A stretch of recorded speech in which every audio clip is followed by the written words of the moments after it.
Hi,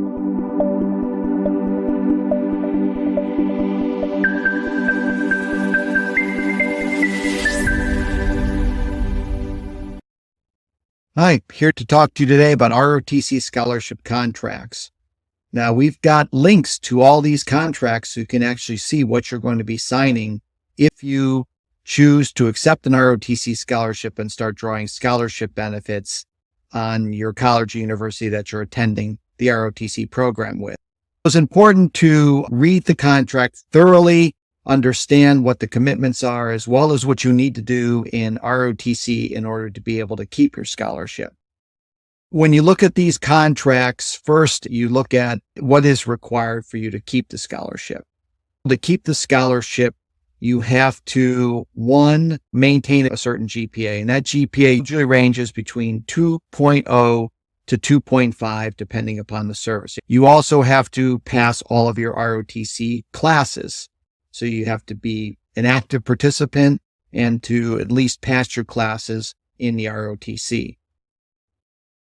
Most cadets and midshipmen get 4-year scholarships. There are 3-year scholarships for Army ROTC, but most get 4-year scholarships. The scholarship contract has an escape clause, and after the first year of ROTC, if you decide that after your first year of ROTC that you don't want to do ROTC anymore, then you don't have to pay back your scholarship for your freshman year tuition.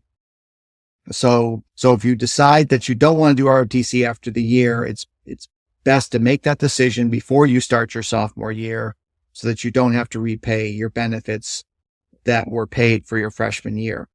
If you decide, say, your sophomore year that you don't want to do ROTC anymore, then, the language is more ambiguous in these contracts. But in general, the ROTC is just going to make you repay the scholarship that was provided for you for whatever time it was paid for, tuition and books. So they would just make you repay the scholarship.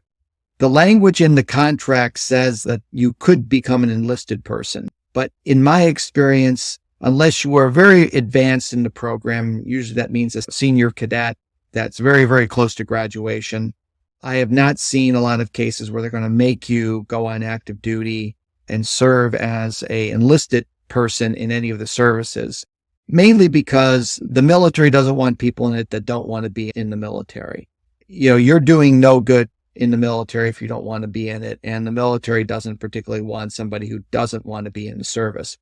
Again, worst case that I've seen from my experience is the repaying of the scholarship benefits for the years that you drew them while you were in school.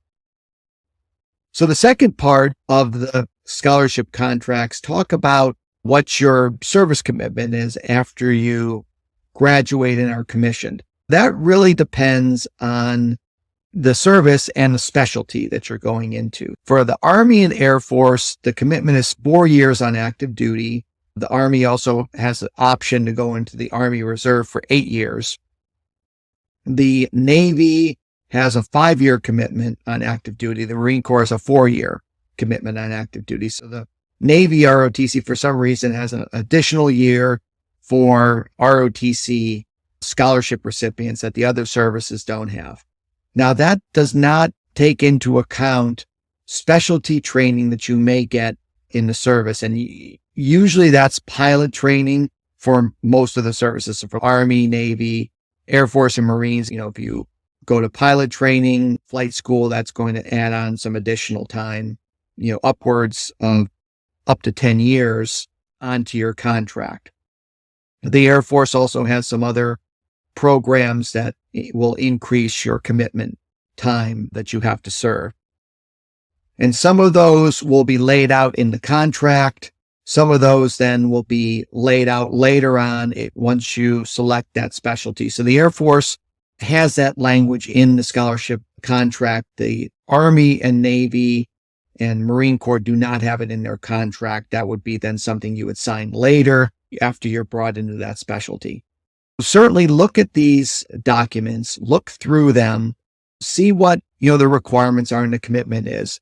Educate yourself before you get onto campus and sign one of those contracts. Look it over, understand it so that when you're offered to sign that contract, you're ready to do it and you don't have to read it and you don't have to think about it because you've already done your homework ahead of time.